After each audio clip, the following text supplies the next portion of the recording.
बड़ी खबर के साथ शुरुआत कर रहे हैं। दक्षिण 24 परगना बंगाल से, वहां पर जबरदस्त हिंसा की खबर आ रही है। जबरदस्त हिंसा की खबर आ रही है। ये गलत ब्रेकिंग चल रही है, इसको ठीक करिए, क्योंकि ये दक्षिण 24 परगना में जबरदस्त हिंसा की खबर आ रही है, जहां दो समुदायों में जबरदस्त हिंसा हुई है। यहां दुकान लगाने को लेकर भड़का विवाद, सांप्रदायिक हिंसा वहां पर भड़क गई। हिंसा को लेकर बीजेपी ने कहा है कि ये की दंगाइयों नहीं, देखिए वहां पर हिंसा, आगजनी, तोड़फोड़, पत्थरबाजी भी हुई है। वहां पर जबरदस्त हिंसा की खबर है। एक धर्म, बीजेपी का यहां तक आरोप है कि 1500 से 2000 लोगों की भीड़ ने एक धार्मिक स्थल पर हमला कर दिया। दुकानों में तोड़फोड़ है, जगह जगह पत्थर है, हिंसा है, आगजनी भी है, तोड़फोड़ भी है। ये वहां पर बताया गया कि जो है तुलसी का पौधा वहां पर लगाया गया था, जिसे तुलसी का चौरा, उस पर भी हमला किया गया। यहां तक कि पुलिस वालों को भी मारा गया है। यह बहुत बड़ी खबर आ रही है। मंदिर पर हमला हुआ, ऐसा बीजेपी दावा कर रही है। 1500 से 2000 की भीड़ ने मंदिर पर हमला कर दिया है। बंगाल से बड़ी खबर है। हिंदुओं की दुकानों में लूटपाट, बीजेपी आरोप लगा रही है, कह रही है 1500 से 2000 लोगों की भीड़ ने, देखिए बड़ी संख्या में ये लोग फिर सड़कों पर उतरे, फिर वही पैटर्न, फिर वही पत्थरबाजी, मामूली सा विवाद ले लिया सांप्रदायिक रंग। बीजेपी के नेता शुवेंदु अधिकारी ने आगे आरोप यह लगाया कि महेश टोला में ये 70 से 75% मुसलमानों की आबादी है। हिंदू समुदाय यहां 18 से 20% माइनॉरिटी है, इसलिए हिंदुओं को डराया और धमकाया जा रहा है। हिंसा हुई है, आगजनी भी हुई है, तोड़फोड़ हुई है, पत्थरबाजी हुई है। पश्चिम बंगाल के दक्षिणी 24 परगना में हिंसा और आगजनी उपद्रवियों ने मंदिर पर हमला किया है, यह भी बीजेपी की तरफ से आरोप लगाया जा रहा है। ये देखिए आप, आगजनी की भी वहां पर तस्वीर हम आपको दिखा रहे थे। दरअसल ये आरोप बीजेपी लगा रही है कि हिंदुओं की दुकानों में लूटपाट हुई है, घरों को टारगेट किया गया है। 1500 से 2000 के लोगों की भीड़ ने यह हमला किया, पुलिस पर पथराव किया। आरोप है कि शिव मंदिर पर अचानक उपद्रवियों की भीड़ ने हमला कर दिया। शिव मंदिर, ये वो तस्वीर भी है जब वहां पर हिंदू और मुसलमान दो पक्ष आमने सामने। ये वो तुलसी का चौरा, ये वो तुलसी का चौरा जिसको वो देखिए आप, जिस पर हमला किया गया, जिसको तोड़ा गया बीजेपी के हिसाब से। 1500 से 2000 लोगों की भीड़ ने हमला किया, भीड़ हिंसक हो गई। भीड़ ने मंदिर में रखे उन पौधों को भी तोड़कर फेंक दिया। फिर देखिए हिंसा, आगजनी, तोड़फोड़ और पुलिस के साथ हाथापाई की भी खबर है। बीजेपी ने आरोप लगाया कि 1500 से 2000 लोगों की भीड़ ने इस मंदिर पर हमला करने के साथ ही हिंदुओं की दुकानों में भी जबरदस्त लूटपाट की है। क्या आरोप है, क्या कुछ कहा जा रहा है, सुनिए।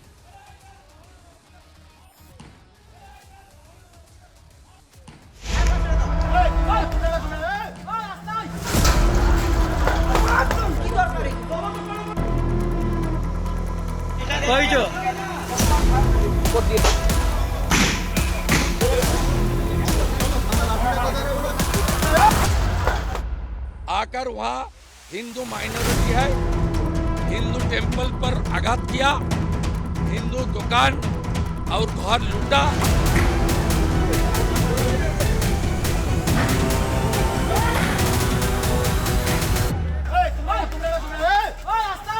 आपको बता दें, ये बड़ी खबर इस लिहाज से है, बीजेपी की तरफ से कहा जा रहा है कि चुनावों से पहले माहौल को सांप्रदायिक बनाने की कोशिश है। मंदिर पर 1500 से 2000 की भीड़ ने हमला किया। क्या कह रही बीजेपी, आपको सुनाते हैं।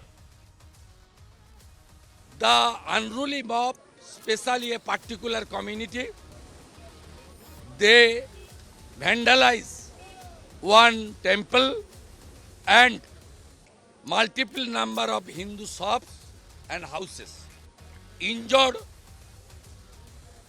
several numbers of Hindu people.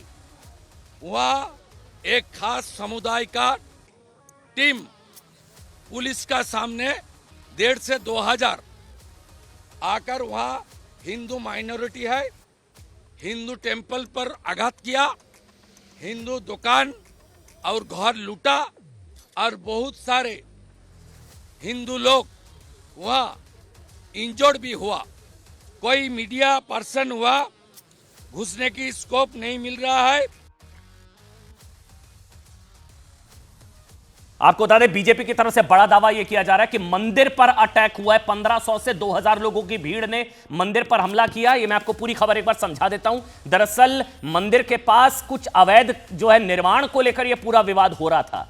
उस अवैध निर्माण के खिलाफ वहां के स्थानीय लोग वहां पर आए और उसके विरोध में वहां पर तुलसी का एक चौरा लगाया, यानी कि तुलसी का पौधा वहां पर लगाया। हिंदू मुसलमान दो पक्ष आमने सामने वहां पर हुए, पुलिस वहां पर पहुंची, लेकिन तब तक स्थिति बिगड़ चुकी थी। उसके बाद वहां पर जबरदस्त हिंसा की खबर है, जबरदस्त वहां पर तनाव है। ये देखिए वो तस्वीर भी हम आपको दिखा रहे हैं, आगजनी हुई है, तोड़फोड़ हुई है। बीजेपी की तरफ से कहा जा रहा है कि 1500 से, एक बार सुनिए अगर इन तस्वीरों को हम सुनिए, आप देखिए।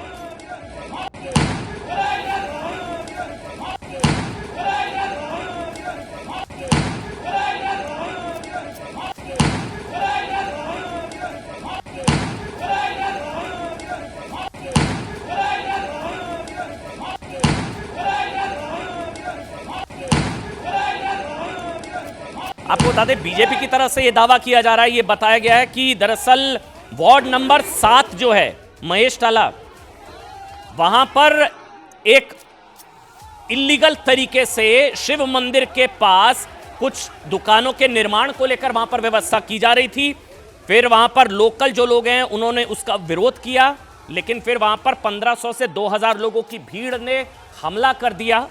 बंगाल की एक खबर है, इससे पहले मुर्शिदाबाद में क्या कुछ हुआ सबने देखा, और अब यहां पर भी अगर आरोपों को सही माना जाए तो मंदिर पर हमले की खबर है। 15, ये देखिए वो तुलसी का चौरा, ये आप जो तस्वीरें देख रहे हैं, यही तस्वीरों के आधार पर बीजेपी आरोप लगा रही है। ये देखिए तुलसी का चौरा, इसको भी तोड़ दिया गया, ये बीजेपी आरोप लगा रही है। ये देखिए आप, ये तोड़ा, उस पर हमला किया गया। तुलसी का चौरा, जो तुलसी का पौधा जिसको पूजा जाता है, ये देखिए वहां पर फिर ये देखिए, ये इस तरह से उसको तोड़ने की कोशिश की गई, क्योंकि यहां पर विवाद जो है वो इस शिव मंदिर के पास एक इलीगल कंस्ट्रक्शन को लेकर, दुकानों का वहां पर निर्माण अवैध रूप से। फिर आगे जब खबर बढ़ी तो बताया गया कि 1500 से 2000 लोगों की भीड़ ने वहां पर हमला किया। बीजेपी क्या कह रही है इस पूरे प्रकरण को लेकर आपको सुनाते हैं, सुनिए एक बार बीजेपी ने क्या कुछ कहा, सुनिए। The unruly mob, especially a particular community, they vandalize one temple and multiple number of Hindu shops and houses, injured several numbers of Hindu people. वहाँ एक खास समुदाय का टीम पुलिस का सामने 1,500 से 2,000 आकर वहाँ हिंदू माइनॉरिटी है, हिंदू टेम्पल पर आघात किया, हिंदू दुकान और घर लूटा, और बहुत सारे हिंदू लोग वहाँ इंजर्ड भी हुआ। कोई मीडिया पर्सन हुआ, घुसने की स्कोप नहीं मिल रहा है। अच्छा, आगे बढ़ेंगे और मुझे अब बताया जा रहा है मेरे साथ सांसद रविशंकर प्रसाद जी, पूर्व केंद्रीय मंत्री, लाइव हैं। रविशंकर जी बहुत बहुत धन्यवाद, आपने समय निकाला सर। न्यूज़ 18 के लिए बहुत बहुत धन्यवाद, क्योंकि आतंकवाद के खिलाफ भारत का पक्ष दुनिया के सामने रखने के बाद वतन लौटे सर्वदलीय प्रतिनिधि मंडल की अगुवाई कर रहे रविशंकर प्रसाद जी, कल ही प्रधानमंत्री से आपकी मुलाकात हुई। सर सवाल कुछ नहीं, बस हम लोग जानना चाह रहे हैं आपके अनुभव के बारे में। कल भी हमने देखा प्रधानमंत्री काफी खुश नजर आए आप लोगों से मिलकर, क्या फीडबैक आपने दिया, क्या मुलाकात, क्या बात हुई? देखिए, ये भारत के प्रधानमंत्री की बहुत बड़ी सोच थी कि भारत की विविधता का प्रतिनिधित्व और भारत के 140 करोड़ लोगों की शुभकामना की आवाज़ हम दुनिया के मंचों पर उठाते। मेरी अगुवाई में हम लोग सांसदों का प्रतिनिधिमंडल गया था। हम लोग गए थे फ्रांस, गए थे इटली, गए थे डेनमार्क, इंग्लैंड और फिर ब्रसेल्स और लास्ट में जर्मनी।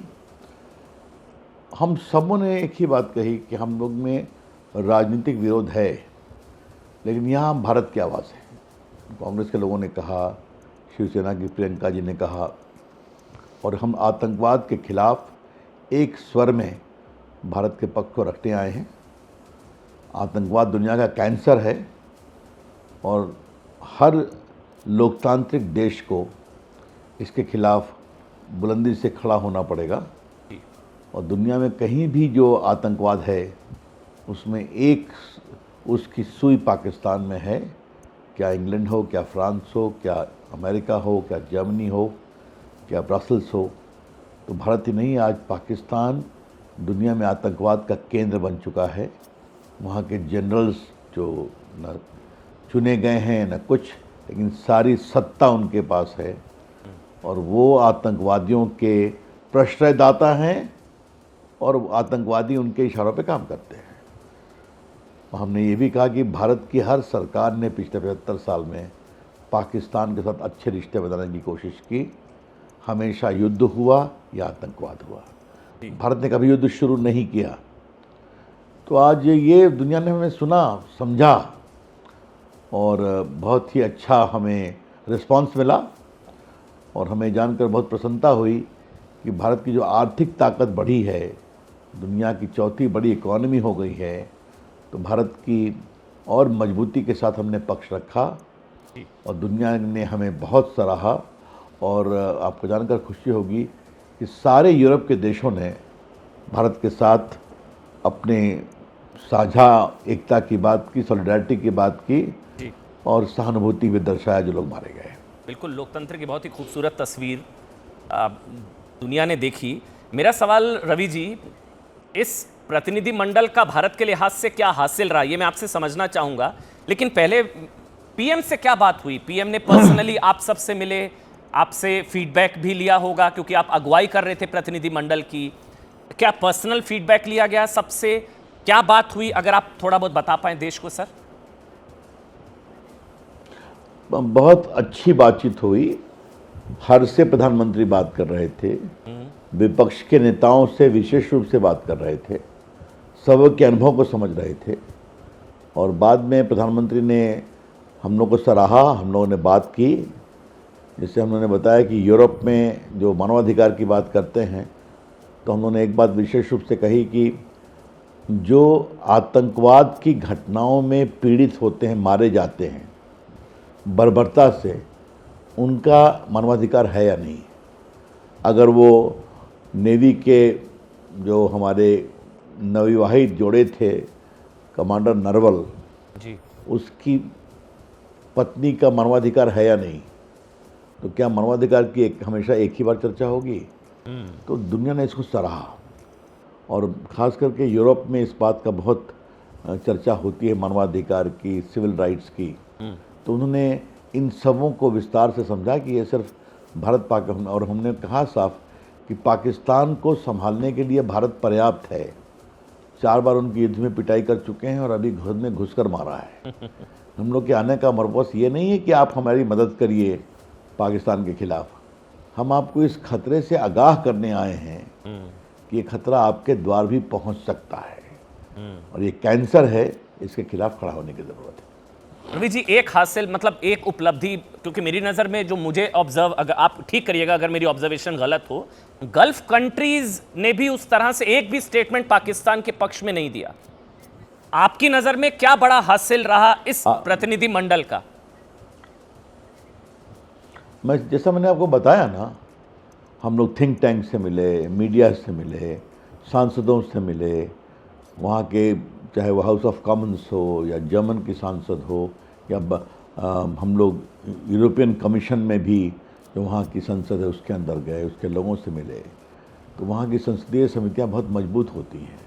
उन सबों ने कहा कि हम आप लोग का बहुत स्वागत करते हैं जी, और ऐसा प्रतिनिधिमंडल इस पीड़ा से आया है तो हम भी उनके सहानुभूति और उनके साथ हमारी सॉलिडारिटी है, मजबूती के साथ हम खड़े हैं। एक बात का आप ध्यान रखिए, ये एक बहुत नयापन आया है कि सिर्फ तुर्की को छोड़ दीजिए तो पूरी दुनिया ने पहलगाम की घटना के बाद ज़बरदस्त गुस्सा है और उन लोगों ने एक प्रकार से इसको कंडेम किया। और हम लोग जहाँ भी मिलने गए सब, चाहे वो हाउस ऑफ कॉमन इंग्लैंड के स्पीकर हों, चाहे वो जर्मनी के संसद के डिप्टी स्पीकर हों या स्वीडन के, क्षमा करिए, कोपेनहेगन की संसद के डिप्टी स्पीकर हों या जर्मनी के विदेश मंत्री हों, जिनसे भी हम लोग मिले, कई और लोगों से मिले, सबों ने एक स्वर में एक ही बात कही कि ये बिल्कुल गलत है, ये इसे हम स्वीकार नहीं करते। तो हमने कहा बहुत कृपा आपसे, तो आज ये जो पूरा आतंकवाद है ये मानवता के खिलाफ है, ये लोकतंत्र के खिलाफ है, ये इंसानी वसूलों के खिलाफ है और ये मानवाधिकार के खिलाफ है। इसलिए इसमें साथ मिलकर सख्त कदम उठाने की जरूरत है। रवि जी, दुनिया को तो साथ ले लिया, दुनिया एक स्वर में बोल भी रही है, आप बिल्कुल ठीक कह रहे हैं। कुछ एक आध देश को अगर छोड़ दिया जाए, कुछ लोग लिख रहे हैं मजाक में कि एक डेलीगेशन 10 जनपद भी भेजना चाहिए। उनको कन्विंस करना ज्यादा मुश्किल है, दुनिया को तो आपने कन्विंस कर लिया शायद बहुत बेहतर तरीके से। एक डेलीगेशन 10 जनपद या कांग्रेस ऑफिस भेजना चाहिए उनको कन्विंस करने के लिए कि ऑपरेशन सिंदूर वाकई सफल रहा। आपको लगता है ये होना चाहिए? क्योंकि कांग्रेस अभी भी कन्विंस नहीं हो पा रही है सर। देखिए, हमेशा एक बात को समझिए, कांग्रेस पार्टी के बहुत नेता कल प्रधानमंत्री से मिलने भी आए थे यस, और बहुत अच्छी बातचीत हुई और सब अपने अनुभव को साझा कर रहे थे। शशि थरूर थे, मनीष तिवारी थे, आनंद शर्मा, सलमान खुर्शीद थे, आनंद शर्मा थे, कनिमोई उनकी सहयोगी पार्टी की नेता हैं वो थी, सुप्रिया सुले थी, कांग्रेस के अमर सिंह थे, समाजवादी पार्टी के एमपी राय थे। ये सब ने अपनी बात कही, अच्छी बात कही, बहुत विस्तार से प्रधानमंत्री ने सुना उनको। तो फिर यही तो विदेश में इस बात को लेकर बहुत चर्चा हुई कि 140 करोड़ देश का ये लोकतंत्र है, वहाँ इतनी विविधता है, इतनी पार्टियाँ हैं, फिर भी एक स्वर में आकर विदेश में भारत की कहानी हमें सुना रही हैं। इसका उन्हें बहुत मान हुआ। हर जगह जो भारतीय थे, अब सोचिए लंदन में लगभग 1000 लोग हम लोग को सुनने आए थे, एमबीसी की पब्लिक मीटिंग, कोपेनहेगन में, बर्लिन में प्रवासी भारतीय बड़ी संख्या में भारत माता की जय से हम लोग का स्वागत कर रहे थे। जर्मनी में तो हर जिले में भारतीयों ने ये पूरे पहलगाम की घटना के खिलाफ बड़ा जुलूस निकाला, हम लोग को दिखाया गया। ये यूरोप के बाकी शहरों में हुआ। तो जब इतना देश बदल रहा है, इतना भारत की बात चर्चा हो रही है, तो जो कांग्रेस के नेता गए, इन्हीं को 10 जनपद को समझाना चाहिए ना, अच्छा रहेगा ना। देखिए, समझने के लिए अगर आप कोशिश करेंगे तो समझ जाएंगे, लेकिन अगर आप सब कुछ जानकर भी नहीं समझेंगे तो इसका मेरे पास क्या जवाब है? नहीं, क्योंकि इतना ही कह सकता हूँ। ऐसे नेताओं के लिए संभवतः राहुल गांधी ने लंगड़े घोड़े शब्द का इस्तेमाल किया। उन्होंने कहा सरेंडर सिंदूर पर सरेंडर हो गया। शशि थरूर, आनंद शर्मा, उन सारे नेताओं के लिए शायद लंगड़ा घोड़ा शब्द का इस्तेमाल स्वयं राहुल जी ने किया और सरेंडर सिंदूर पर सरेंडर हो गया, ये भी कहा। मैं इतना ही कहूँगा कि पूरी दुनिया भारत के इस सेना के साहस का सम्मान कर रही है। हमने एक बात ये भी कही कि अगर आप अफ़गानिस्तान 12,000 किलोमीटर दूर जाकर यूरोप की सेना, अमेरिका की सेना अल-कायदा के खिलाफ कार्रवाई कर सकती है, उसामा बिन लादेन को हमला कर सकती है जो पाकिस्तान में पाया गया, तो भारत की सेना 400 किलोमीटर दूर आतंकवादियों को क्यों नहीं हमला कर सकती है। हमने ये भी कहा कि अगर आम हिंदुस्तानी के जान की कीमत आम अमरीकी और आम यूरोपियों की जान की कीमत से कम नहीं है, इसीलिए इस बार जो कहा हमारे प्रधानमंत्री ने, एनफ इज़ एनफ, तो हम कार्रवाई करेंगे। अब राहुल गांधी ऐसे शब्दों का प्रयोग कर रहे हैं, इसके बारे में मैं क्या कहूँ। वो विपक्ष के नेता अब हैं, यस, एलओपी क्षमता से हैं कि परिवार के कारण है बताने के। एलओपी का शब्द एक बड़ा पद होता है ना, बिल्कुल, तो उसके साथ जिम्मेवारी भी तो होनी चाहिए। अब इस तरह के आप शब्दों का प्रयोग करेंगे जहाँ भारत की सेना की प्रशंसा दुनिया कर रही है, भारत के मारक क्षमता जो आकाश मेड इन इंडिया मिसाइल है, ब्रह्मोस मेड इन इंडिया है, उसकी अचूक मारक क्षमता की दुनिया प्रशंसा कर रही है। कोई सरेंडर नहीं किया। आपके दर्शकों के लिए और राहुल गांधी की समझदारी के लिए बताना ज़रूरी है कि बार बार अमेरिका हो या बाकी लोगों ने आग्रह किया, हमने कहा पाकिस्तान को बोल दीजिए कि बात करना और सीधा बात करे, ये मामला बायलैटरल है। और जब उनके 10-10 हवाई अड्डों को ध्वस्त कर दिया गया, तब 10 तारीख को उनको अकल आ गई, वो सरेंडर कर गए। तो सरेंडर कर गए तो उसके बाद फिर कहा कि हम गोली रोकना चाहते हैं। तो यहाँ से कहा गया आप गोली बंद करोगे तो हम बंद करेंगे, गोली चलाओगे तो हम गोला फेंकेंगे। तो ऑपरेशन सिंदूर पॉज पर है, इसको बंद नहीं किया गया है। उसी पाकिस्तान के आचरण की हम प्रतीक्षा कर रहे हैं। उसी ऑपरेशन इस पर अगर राहुल गांधी को ये सब बोलने, जी सर आप प्लीज कंप्लीट करिए, बोलिए। ठीक है, तो मुझे अपनी बात बोलने दीजिए। थोड़ा राहुल गांधी को समझा रहा हूँ, अगर देख रहेंगे तो समझेंगे, वैसे आपका चैनल वो देखते हैं कि नहीं मुझे पता नहीं है, लेकिन मेरा ख्याल है श्रीमान राहुल गांधी जी, पाकिस्तान झुकने के बाद हमने साफ कहा कि हम तुम्हारे आतंकवाद विरोधी रवैये की ईमानदारी से परख करेंगे, अगर फिर कुछ भी करोगे तो उससे युद्ध माना जाएगा, हम और जवाब देंगे। तो आज तो ये स्थिति है ना, आज तो भारत ने दिखा दिया कि उनके हम 10 हवाई अड्डों को नष्ट कर सकते हैं। आज ने दिखा दिया कि बिना सीमा क्रॉस किए हुए हम 100 आतंकवादियों को मार सकते हैं, भवालपुर से लेके मुरीदके से लेके मुजफ्फराबाद से लेके नष्ट कर सकते हैं।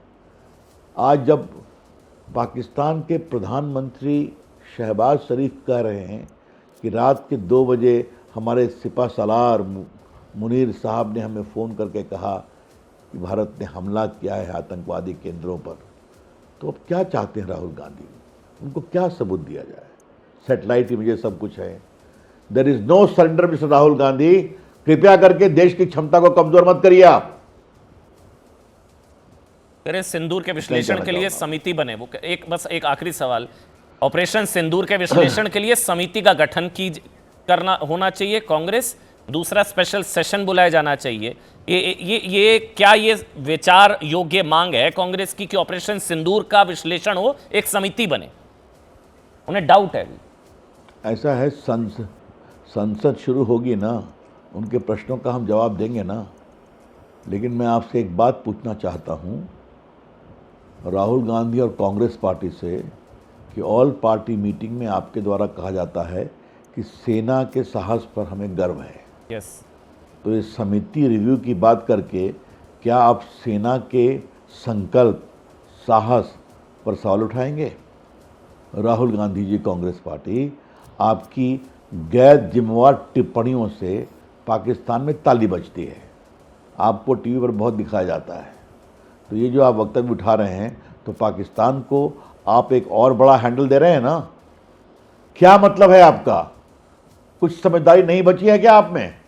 तो खुलकर बोलिए ना कि आपको भारत की सेना पर विश्वास नहीं है। आई कंडेम इट आउट राइट।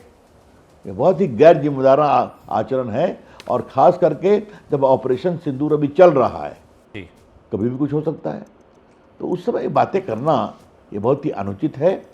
और मैं इतना ही कहूँगा, कांग्रेस पार्टी बार बार हारती है और इस तरह के सवाल करके तो और हारेगी, लेकिन फिर भी अगर समझदारी नहीं है, याद करिए इन्होंने पूरे ऑपरेशन बालाकोट का सबूत मांगा था ना, उरी का सबूत मांगा था ना, जनता ने जवाब दिया ना। अब इसके बारे में समिति बताने की बात कर रहे हैं, कुछ नए नए सवाल उठा रहे हैं, तो सेना के प्रति अविश्वास के भाव का और जवाब दिया जाएगा। दुनिया तारीफ कर रही भारत के सद्भाव संयम की। दुनिया, भारत आज इतना मिलिट्री पावर बन गया है, हर जगह हम लोग यूरोप में गए, भारत चौथी इकॉनमी बन गया है, इससे लोग बहुत प्रभावित हैं, भारत की डिजिटल ताकत से लोग प्रभावित हैं। ठीक सर। और इसके बावजूद उनका ये है, तो बोलते हैं राहुल गांधी, क्या बोला जाए। एक आखिरी सवाल, मुझे पता है आपको जाना, बस एक आखिरी सवाल रवि जी, क्या कहीं पर जिसे राहुल के बयान का पाकिस्तान ने इस्तेमाल किया, कांग्रेस के नेताओं के बयान का पाकिस्तान ने इस्तेमाल किया, डोजियर तक में राहुल के बयान का इस्तेमाल हो चुका है इससे पहले, क्या कहीं पर भी कांग्रेस के बयानों की वजह से विदेशों में क्या आप लोगों की स्थिति, कुछ ऐसे सवाल, कुछ असहज वाली स्थिति क्या हुई कि आपके देश के नेता कह रहे हैं कि आपने सरेंडर किया और आप यहां पर बताने आए हैं? क्या कांग्रेस के नेताओं के बयानों ने आपको असहज स्थिति में डाला सर? कहीं पर भी अगर ऐसा कुछ हुआ हो तो राहुल गांधी को आप इंपॉर्टेंस दीजिए, दुनिया नहीं देती श्रीमान। और मैं हर जगह मीडिया से बात किया हमने, बड़े बड़े, आपको मालूम है कि पूरे यूरोप में थिंक टैंक बहुत महत्वपूर्ण होते हैं। बिल्कुल। और बड़े स्थापित थिंक टैंक हैं, कई सदियों पुराने हैं। क्या लंदन हो, क्या बर्लिन हो, क्या कोपेनहेगन हो, क्या रोम हो, मैंने हर जगह मीडिया को एड्रेस किया। बड़ी बड़ी मीडिया आई, ब्रसल्स हो, वहाँ तो हेग से भी मीडिया आई थी मुझे कवर करने के लिए, उन्होंने कभी सवाल नहीं पूछा। तो यही इस बात का प्रमाण है कि विदेश की मीडिया भी राहुल गांधी को गंभीरता से नहीं लेती। हाँ, पाकिस्तान जरूर लेता है। अगर राहुल गांधी को इसे कोई सबक लेना हो तो ले लें। धन्यवाद। शुक्रिया, बहुत बहुत धन्यवाद रविशंकर प्रसाद जी, आपने समय निकाला। राहुल गांधी को पाकिस्तान में जरूर गंभीरता से लिया जाता है, पूरी दुनिया में राहुल गांधी को गंभीरता से नहीं लिया जाता। एक बड़ी खबर इस वक्त मिल रही है, ये राजा हत्याकांड को लेकर मेघालय पुलिस की तरफ से एक बड़ा दावा किया गया है। ये एक बहुत बड़ी खबर है कि सोनम ने राजा का शव खाई में फेंकने में मदद की। ये बड़ी खबर, मेघालय पुलिस का दावा है कि जब खाई में फेंका गया राजा का शव, तो पत्नी सोनम ने अपने पति का शव खाई में फेंकने में मदद की। राजा की हत्या के वक्त मौके पर मौजूद थी सोनम। सोनम ने कातिलों के साथ मिलकर शव को खाई में ढकेला। इसके अलावा भी कई बड़े खुलासे हुए हैं, जिसमें परिवार की तरफ से काला जादू तक का जिक्र किया जा रहा है। फेंकने में भी मदद की है, बॉडी को डंप करने में सोनम ने। हमारे इनिशियल इंटरोगेशन में ये जो कॉन्ट्रैक्ट किलर्स ने हम लोग को बताया है कि हाँ, सोनम ने भी उन लोग को हेल्प किया। ये हो सकता क्योंकि उनके यहाँ तांत्रिक में थोड़ा ज़्यादा ही वो करते हैं, क्योंकि वो जगह जगह घूम रहे थे। जब सोनम घूमी थी ना, तो बोले हमने यहाँ पे ये करवाया, हमने वहाँ पे वो करवाया, तो वो तांत्रिक में ज़्यादा विश्वास करते हैं उनके घर वाले। इसको क्या नाम दिया जाए? ये पिशाचनी नाम बोलते, जैसे पिशाचनी क्या होती है जो सबको खा जाती है, ये वो औरत थी। मेरी टांगते आज राजा जिंदा होता, बेटी फोटो टांगी तो बेटी जिंदा मिल भी गई है। पता तो उनके घर वालों ने भी पूछवाया था, तो उनने बोला था कि जिंदा है ये सब। अब एकदम से कैसे पता चला, ये सब तो नहीं पता। चक्कर मंगल चक्कर भी थी कि एक को मरवा दूंगे तो मेरे को भी दो सड़ जाएगा, तो मेरे जो प्रेमी से शादी कर लूंगी। देखिए, राजा हत्याकांड केस में 3 अपडेट जल्दी से आज आपको दे देते हैं। परिवार ने एक तो परिवार ने सोनम को डिसोन कर दिया है। 3 बड़ी खबरें आज की बता दें। एक तो सोनम ने गुनाह कबूल कर लिया, नंबर 1 गुनाह कबूल कर लिया, नंबर 2 परिवार ने रिश्ता तोड़ दिया है, नंबर 3 यह बड़ा दावा है कि सोनम ने काला जादू किया। ये राजा की माताजी ये दावा कर रही हैं, उनकी तरफ से कहा जा रहा है काला जादू किया। देखिए, इस पूरे मामले में नया ट्विस्ट तब आया जब राजा के परिवार ने इसमें काला जादू का एंगल ला दिया। राजा हत्याकांड में नया ट्विस्ट आ गया साहब। राजा के पिता ने कहा कि सोनम ने अपनी कुंडली में मंगल दोष मिटाने के लिए अपने बेटे की, मतलब अपने पति की बलि दे दी। कुंडली में मंगल दोष मिटाने के लिए अपने पति को मार दिया सोनम ने। यह परिवार का दावा है साहब।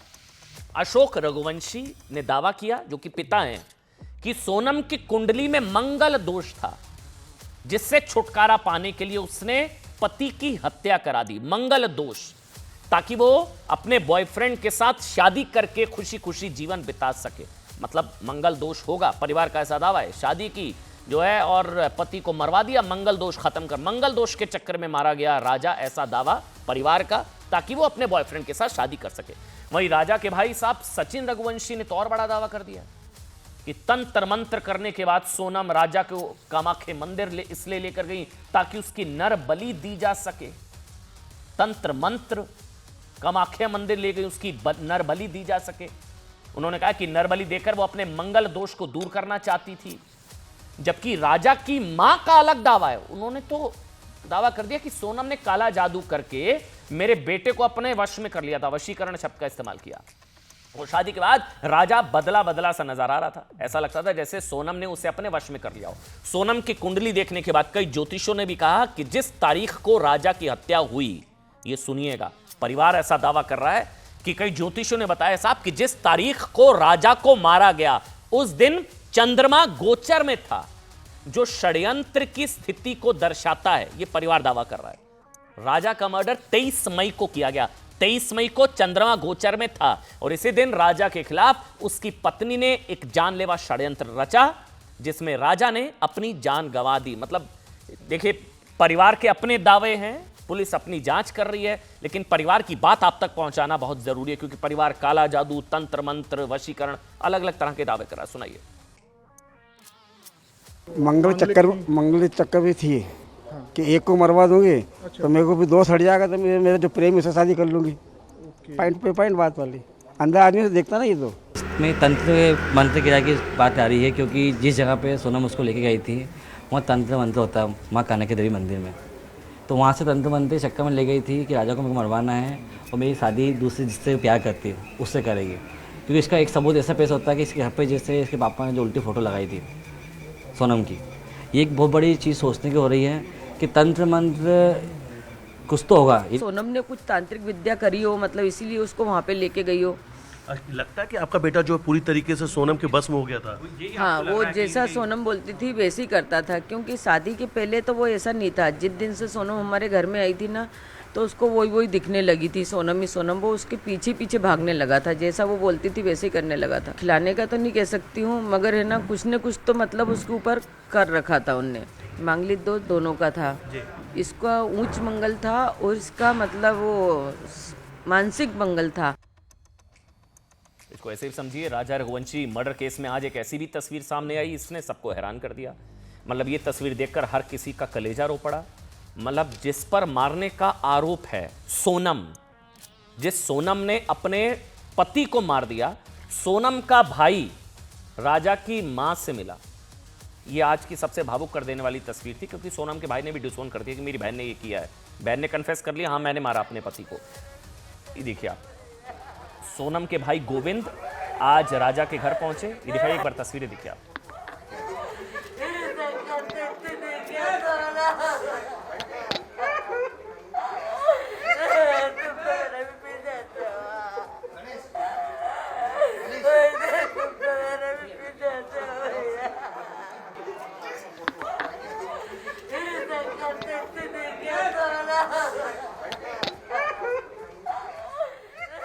सोनम के भाई जिस पर हत्या का आरोप है, राजा की हत्या की सोनम ने कबूल कर लिया। सोनम का भाई जिसकी हत्या हुई, राजा उसकी मां से मिलने वहां पर पहुंचा। राजा की मां उमा रघुवंशी भी अपने आप को नहीं संभाल पाई, जो भी गोविंद के साथ जोर जोर से वो रो पड़ी। वैसे सोनम के भाई गोविंद आज राजा के परिवार का दुख बांटने के लिए उनके घर पहुंचे थे। गोविंद ने कहा कि मेरी बहन की वजह से इस परिवार ने अपना बेटा खोया, मेरी बहन ने मारा, इसलिए मैं राजा के परिवार से माफी मांगने आया हूं।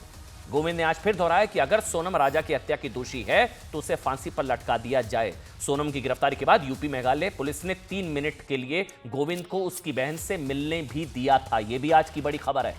गोविंद जो है सोनम से मिला 3 मिनट के लिए। उस मुलाकात में गोविंद के पूछने पर सोनम ने राजा की हत्या से इंकार कर दिया था, लेकिन 3 बातें ऐसी थी जिससे गोविंद को इस बात का यकीन हो गया कि मेरी बहन ने ही मारा अपने पति को। पहला, हत्या के 17 दिन बाद सोनम का सामने आना। 17 दिन बाद सोनम का सामने आना, ये गोविंद के हिसाब से बता रहे हैं, भाई बता रहा है सब। दूसरा, राजा की हत्या के सवाल पर आनाकानी करना। राजा की हत्या के सवाल पर भाई ने बहन से पूछा क्या तूने मारा, तो राजा की हत्या के सवाल पर आनाकानी की, तो भाई को लग रहा है कि बहन ने ही मारा है। तीसरा, भाड़े के 3 कातिलों का राज कुशवाहा से संबंध होना। यह भाई भी मान रहा है कि हाँ, जो कॉन्ट्रैक्ट किलर्स हैं उनका राज से संबंध होना, यह बताता है कि कहीं ना कहीं मेरी बहन इन्वॉल्व है। इस बीच पुलिस की पूछताछ में बड़ा खुलासा यह हुआ कि सोनम ने अपने पति राजा को मारने के लिए 2 प्लान बनाए थे। साहब ये भी सुनिएगा, प्लान बी भी तैयार था। प्लान ए के मुताबिक ये जो कॉन्ट्रैक्ट किलर्स के 3 कातिलों को शिलोंग में राजा को मौत के घाट पर उतारना था, ये तो प्लान ए था। प्लान बी, ये पुलिस के हिसाब से बता रहे हैं, प्लान बी के मुताबिक अगर किसी वजह से 3 कॉन्ट्रैक्ट किलर राजा को मारने में नाकाम हो जाते तो यह काम खुद सोनम करती। सेल्फी लेने के बहाने वो राजा को खाई में ढकेल देती। यह प्लान बी तैयार था। सेल्फी लेने के बहाने पति को खाई में ढकेल दिया जाता। सोनम का भाई गोविंद जब राजा की मां से मिला तो उन्होंने भी गोविंद से यही पूछा कि सोनम ने ऐसा क्यों किया। यह भी सुनिएगा, बहुत इंपॉर्टेंट है। सोनम का भाई गोविंद जब राजा की मां से मिला तो उन्होंने भी गोविंद से यही पूछा। मां ने पूछा कि मेरे बेटे को तेरी बहन ने क्यों मारा, क्या सोनम से तुम्हारी मुलाकात हुई थी। राजा के घर पर गोविंद ने आज ऐलान कर दिया कि उसकी बहन सोनम उसके लिए मर चुकी है और अब से सोनम से उसका कोई संबंध नहीं है। सुनिएगा। परिवार ने एक बेटा खोया है और जो मैंने लड़की दी थी उस लड़की की जगह पे मैं इस परिवार का हिस्सा हूँ, उससे रिश्ता हमने तोड़ दिया है और इस परिवार का हिस्सा मैं हूँ और आज से सभी चीजें मैं करूँगा उसके खिलाफ, क्योंकि राजा मेरा बहुत प्रिय था। मैंने बोला कि उसको मारा क्यों नहीं तुमने, तो बोले मारने का मौका ही नहीं दिया। पुलिस और मीडिया इतनी सारी थी वहाँ पर। क्या बात हुई आपकी? बोला कि सोनम को फांसी दिलवाई जाए, गोविंद भैया ने बोल के गए। देखिए वैसे इसको समझिए कि किसी भी क्राइम को साबित करने के लिए पुलिस को उसकी वजह बतानी पड़ती है ना, मोटिव किस वजह से मारा, ताकि कोर्ट में साबित किया जा सके कि इसी मकसद, इसी मोटिव की वजह से अपराधी ने जुर्म किया। कि मतलब अगर सोनम ने अपने पति को मारा, चलिए ये तो लगभग सोनम ने भी कन्फेस कर लिया, पुलिस ये बता रही है, लेकिन क्यों मारा, किस वजह से मारा। अब राजा हत्याकांड में भी मेघालय पुलिस ने हत्या की वजह अवैध प्रेम संबंध बताया है। मेघालय पुलिस का दावा है कि साहब कि सोनम और राज कुशवाहा के बीच अफेयर था और इसी चक्कर में सोनम और राज ने मिलकर राजा को मौत के घाट उतार दिया। परिवार कह रहा है साहब शादी ना करते, मारने की क्या जरूरत थी, पति को मार कर दिया। लेकिन मेघालय पुलिस की इस थ्योरी को सोनम के भाई गोविंद ने गलत बता दिया। गोविंद का कहना है साहब कि राज हमेशा सोनम को दीदी बुलाता था। यहां अलग मामला, एंगल आ गया सामने कि सोनम का भाई कह रहा है कि सोनम का तो भाई था राज, मतलब भाई की तरह था, दीदी बोलता था। 3 साल से सोनम तो सोनम से राखी बंधवाता था राज, तो बॉयफ्रेंड अफेयर कहां से आ गया। गोविंद ने कहा कि रक्षाबंधन के दिन राज मेरे घर पर आता था और हम दोनों एक साथ बैठकर सोनम से राखी बंधवाते थे। ये अलग ट्विस्ट आ गया। गौर करने वाली बात यह है कि राज और अपनी बहन के बीच अवैध रिश्ते को उस भाई ने खारिज कर दिया जो खुलकर कह चुका है कि उसकी बहन राजा की हत्या की दोषी है, उसे फांसी की सजा मिलनी चाहिए। मेघालय पुलिस की इस थ्योरी को उस भाई ने चुनौती दी है जिसने अपनी बहन सोनम से सारे रिश्ते तोड़ दिए। वो कह रहा है कि हां अगर मेरी बहन ने मारा है तो लटका दो इसको, लेकिन वो ये नहीं मानने को तैयार है कि राज कुशवाहा जो है वो बॉयफ्रेंड था। कोर्ट ने भी सोनम के खिलाफ अपना वकील खड़ा करने की बात कह रहा है वो। ऐसे में गोविंद की बात पर यकीन ना करने की कोई वजह फिलहाल नजर नहीं आ रही। लेकिन राजा के पिता का कहना है कि समाज को दिखाने के लिए सोनम राज को राखी बांधती थी। लेकिन इसमें कैसे ये काला जादू वाला एंगल आ गया ना, तंत्र मंत्र, काला जादू, वशीकरण, पता नहीं क्या क्या, मंगल दोष। इसको देखिए परिवार का क्या दावा है। सोनम की उल्टी तस्वीर पर तंत्र मंत्र का एंगल, मांगलिक दोष ने कराया अमंगल, बहू बनी पिशाचिन, सुहागन बनने से पहले चुना विधवा बनने का दिन, कॉन्ट्रैक्ट किलर, हवाला और मर्डर, सोनम राज की व्हाट्सएप चैट रिकवर, सोनम ने 7 फेरों का भरोसा तोड़ा, पुलिस ने सोनम के खिलाफ 7 सबूतों को जोड़ा। सोनम के परिवार को तंत्र मंत्र, टोटका और ज्योतिष पर कितना भरोसा था, इसकी गवाही सोनम के घर के मेन गेट पर नजर आ रही इन चीजों से लगाया जा सकता है। सोनम के घर के मेन गेट पर उसकी उल्टी तस्वीर टांगी गई है, साथ में लाल कपड़े में बंधा नारियल रखा गया है। फोटो के पीछे रखी लाल पोटली भी नजर आ रही है, घोड़े की नाल और नींबू मिर्च भी लटका नजर आ रहा है।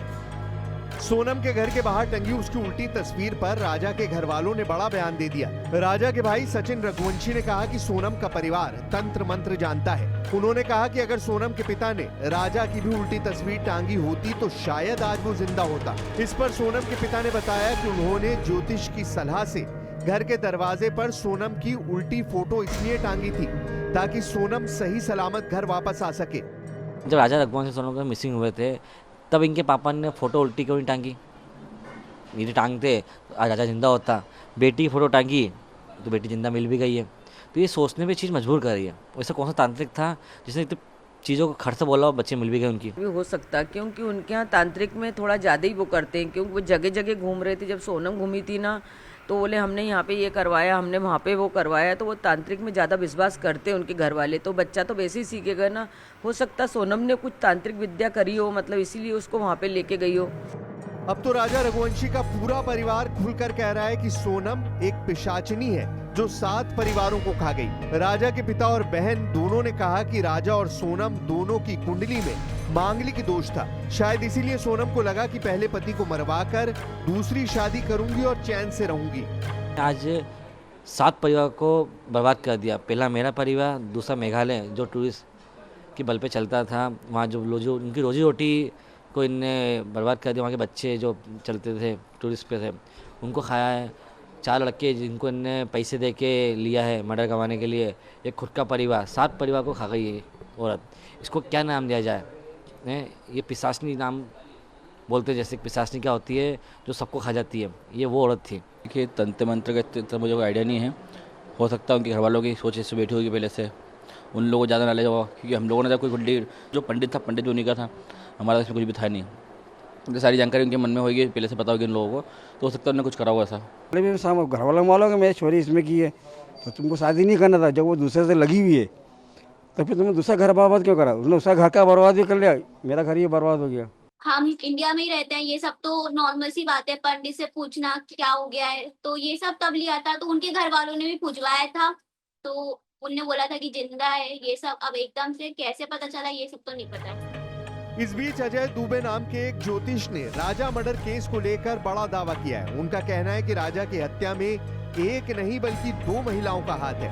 एक महिला सोनम के रूप में सामने आ चुकी है, जबकि दूसरी महिला अभी भी पुलिस की पकड़ से दूर है।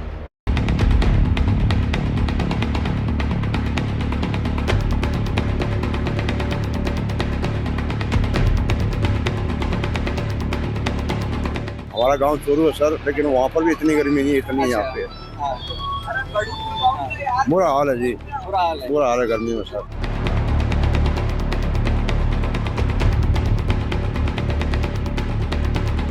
बहुत तापमान, बहुत ज्यादा तापमान। यस। बचाव के क्या इंतजाम करते हो जी?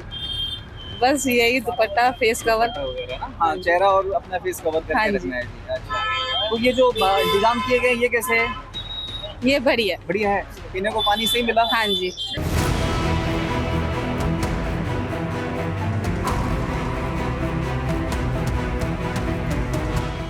कितना पड़ेगा? नहीं करो क्या कहते, कितना पड़ेगा? काला चश्मा दिया। हाँ जी, ठीक, ओके, पूरा कवर है सर आप? हाँ। अच्छा, अभी आपने ये जो पानी पिया है, ये पानी कैसा है? पानी बहुत अच्छा है, ठंडा पानी है, बहुत